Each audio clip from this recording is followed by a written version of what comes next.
मुंबईमध्ये दुकानं आणि आस्थापनांवरती मराठी पाट्या असाव्यात यासाठी मुंबई महानगरपालिकेमध्ये जेव्हा महायुतीची सत्ता आली यासाठी शिवसेनेकडून नगरसेविका दीक्षा कारकर आणि विधी न्याय समितीच्या ज्या अध्यक्ष आहेत त्या वारंवार मोहीम घेत होत्या। 1.5 महिना जे आहे ते त्यांनी संपूर्ण वॉर्डमध्ये जाऊन काही दुकानांना अधिकाऱ्यांसोबत भेट दिली आणि त्यानंतर ज्या काही अडचणी होत्या या संदर्भात आयुक्तांसोबत बैठकीसाठी त्यांनी पत्र लिहिलं होतं। आपल्यासोबत स्वतः दीक्षा कारकर आहेत, आपण त्यांच्याशी बातचीत करणार आहोत। मॅडम, तुम्ही सुरुवातीला दौरा केला होतात आणि त्यानंतर 1 जूनला आयुक्त अश्विनी भिडे यांना पत्र दिलं होतं की काही जे लो फॉल्स आहेत किंवा काही वेगवेगळे विषय आहेत या संदर्भात चर्चा करण्यासाठी तुम्हाला त्या प्रश्नावरती अजूनपर्यंत बैठक लावण्यात आलेली नाही। नक्की तुमचं काय म्हणणं आहे या संदर्भात, काय सांगा? खरं तर आम्ही 13 मेला एक बैठक घेतली होती सन्माननीय उपमुख्यमंत्री एकनाथजी शिंदे साहेब यांच्या नेतृत्वाखाली आणि उपमहापौर घाडी साहेब यांच्या नेतृत्वाखाली आम्ही मराठी नामफलकची मोहीम सुरू केली।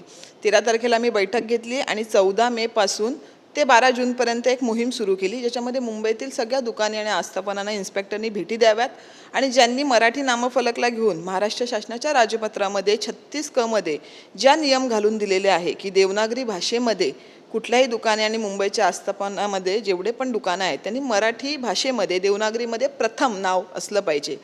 त्या प्रकारे आपण मोहीम सुरू केली। जनगणना आणि SIRचा प्रचंड लोड असून देखील सगळ्या अधिकाऱ्यांनी खूप चांगल्या प्रकारे काम केलं। जवळजवळ 35,000पेक्षा जास्त दुकाने आस्थापनांना आपण भेट दिली आणि 1124 दुकाने आणि आस्थापनांनी त्या ठिकाणी मराठी फलक लावलेले नाही असं आपल्या निदर्शनास आलं। त्यांच्यावर आपण खटले दाखल केले, दंड वसुली केली। पण त्यानंतर असं लक्षात आलं की जवळजवळ 127 अधिकाऱ्यांची आपल्याला दुकाने आस्थापनाच्या विभागामध्ये गरज आहे, पण आयतागायत फक्त 57 अधिकारी आपल्याकडे आहे आणि या 57च्या मॅनपॉवरमध्ये जर आपण अशा प्रकारे काम करू शकतो, जर या डिपार्टमेंटची भरती होऊन ती फुलफिल झाली तर 100% मुंबईमध्ये आपल्याला ही मोहीम राबवता येईल आणि सगळ्याच दुकान आणि आस्थापनावरती मराठी फलक झळकेल अशा प्रकारचं आमचं विजन त्या ठिकाणी होतं। आणि त्या संदर्भात आम्ही 1 जूनला आयुक्तांना पत्र देखील दिलं की आपल्याला या गोष्टीवरती प्रशासकीय निर्णय घ्यावे लागतील आणि उपाययोजना कराव्या लागतील, म्हणून आपली वेळ हवी आहे। पण जवळजवळ आता 1.5 महिना उलटून गेलेला आहे। त्यांना मी स्मरणपत्रही दिलेलं आहे, पण त्यावर आम्हाला काहीही बैठक मिळालेली नाही। मराठी आमचा स्वाभिमान आहे, मराठी आमची माय आहे आणि म्हणून आम्हाला असं वाटतं की कुठेतरी जेव्हा आम्ही आता सत्तेत आलेलो आहोत तर सन्माननीय एकनाथजी शिंदे साहेब यांच्या नेतृत्वाखाली आणि आदेशानुसार मराठी नामफलकची ही मोहीम ही सक्सेसफुल व्हावी आणि सगळ्या दुकानांवरती मराठी नामफलक झळकावे अशी आमची त्या ठिकाणी इच्छा आहे। आयुक्तांच्या कार्यालयातून काय उत्तरं दिली जात आहेत आता आणि इथून पुढची भूमिका तुमची काय असेल? कारण की 1 जूनला तुम्ही पत्र दिलं होतं, त्यानंतर एक स्मरणपत्र दिलंय, त्याला देखील उत्तर आलेलं नाही। नक्की तुमची मग आयुक्तांच्या कार्यालयाकडून काही उत्तर देण्यात आलंय का किंवा अनौपचारिक चर्चा वगैरे आयुक्तांची या संदर्भात झाली आहे का? नाही, बघा, आयुक्त पूर्ण मुंबई महानगरपालिकेला एक आयुक्त आहे। आम्ही समजू शकतो तुमच्याकडे प्रचंड काम असू शकते, प्रचंड विषय असू शकतात, पण हा विषय काय साधा विषय नाही आहे, अतिशय महत्त्वाचा आणि जिव्हाळ्याचा विषय त्या ठिकाणी आहे। बरं, तुमच्या हाताखाली आम्ही 4 AMC त्या ठिकाणी दिलेले आहे। ज्यांचा कोणाचा पोर्टफोलिओ असेल ते AMCकडे फॉरवर्ड करावं आणि त्यांनी आम्हाला बैठक द्यावी, पण ह्यातून काहीतरी आउटपुट निघावा याची आम्ही गेल्या 1.5 महिन्यापासून वाट बघतोय। पण जर अशा प्रकारे आपले अधिकारी, आपलं डिपार्टमेंट फास्ट ट्रॅकने काम करते आणि कुठेतरी येऊन आम्ही संथ होतोय, तर आम्ही ह्याची वाट न बघता आमची मराठी भाषा मंत्री, उद्योग मंत्री सन्माननीय सामंत साहेबांची वेळ घेऊ आणि या विषयात त्यांच्याकडून बैठक लावून काही तोडगा काढता येईल याच्यावर आम्ही नक्की विचार करू। असं वारंवार का होतं आयुक्तांसंदर्भात? कारण की उपमहापौर होते, त्यांनी देखील म्हटलं होतं की जे पावसाळ्यामध्ये जे काही दुर्घटना होत आहेत त्या दुर्घटनांना प्रशासनच जबाबदार आहे।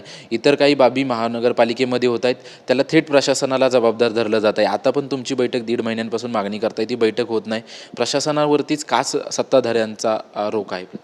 नाही, बघा, आता आयुक्त असं वारंवार का करतात त्याचं उत्तर तर आता आयुक्तच देऊ शकतील, ते मी सांगू शकत नाही। आम्ही जे करतोय त्यांच्यावर त्यांचा प्रतिसाद मिळणं अपेक्षित आहे, जे मिळत नाही आहे, ज्याच्यामुळे बरीच कामं संथ गतीने होत आहे आणि म्हणूनच घाडी साहेबांनी पण मागे त्या बाबतीमध्ये नाराजी व्यक्त केली होती। आमची नाराजी आहे, आमची खंत आहे की जर आम्ही एवढ्या फास्ट ट्रॅकने काम करतोय तर आयुक्तांकडून जर आम्हाला रिप्लाय मिळणार नसेल तर त्या डिपार्टमेंटची कामंही संथ गतीने होत असतात आणि कुठेतरी एक डिसिजन मेकिंग व्यक्ती असते, त्यांच्याकडून हा निर्णय आम्हाला आला पाहिजे, त्याच्याशिवाय आम्ही पुढे काम करू शकत नाही। म्हणून प्रशासनाने प्रत्येकाने प्रत्येकाची जबाबदारी ओळखली पाहिजे आणि या मुंबईकरांसाठी आणि मुंबईसाठी काम केलं पाहिजे, एवढीच आमची भूमिका आहे। आणि आयुक्त असं का नाही करत आहे ते आता आयुक्तच रिप्लाय देऊ शकतात, मी काय सांगू शकणार। आता मराठी भाषा मंत्री उदय सामंत यांच्याशी तुमची बैठक लवकरच नियोजित करणार आहात, त्यानंतरची मग मुंबईमध्ये कशा पद्धतीने या पाट्यांसंदर्भात संदर्भात भूमिका राहणार आहे तुमची? ज्या पद्धतीने व्हिजिट देत होता, तुम्ही भेटी देत होतात, ती जशी त्यावेळेस मोठ्या प्रमाणात कारवाई होत होती तशीच आता इथून पुढे होईल का? नाही, 100% होणार. हा विषय सन्माननीय एकनाथजी शिंदे साहेबांच्या नेतृत्वाखाली आम्ही हातात घेतलेला आहे. मराठी आणि मराठी भाषेचा वापर काही लोक फक्त राजकारणासाठी करतात, पण आम्ही त्याच्यातनं काहीतरी मुंबईकरांना देऊ शकू आणि समाजकारण घडेल या विचाराने करतो आणि नक्कीच सामंत साहेबांच्या नेतृत्वाखाली 100% आम्ही या गोष्टीमध्ये सक्सेसफुल आउटपुट आणू अशी मला आशा आहे. धन्यवाद आमच्याशी बातचीत केल्याबद्दल. आपण पाहतोय की मुंबईमध्ये दुकानं आणि आस्थापना आहे त्यांच्यामध्ये मराठी भाषा जी आहे ती सक्तीची आहे आणि त्यानंतर ज्या काही अडचणी आल्या होत्या त्या संदर्भात आयुक्तांकडे खरं तर बैठकीची मागणी केली होती, पत्रव्यवहार केला होता, परंतु 1.5 महिना गेला तरी अजून त्याला उत्तर नाही. त्याच्यामुळे आता राज्य सरकारकडे उदय सामंत जे मराठी भाषेचे मंत्री आहेत यांच्यासोबत लवकरच बैठकीचं आयोजन करू अशी माहिती जी आहे ती विधी न्याय समितीच्या अध्यक्षा दीक्षा कारकर यांनी दिलेली आहे. कॅमेरामन योगेशसह निवृत्ती बाबर, TV9 मराठी, मुंबई.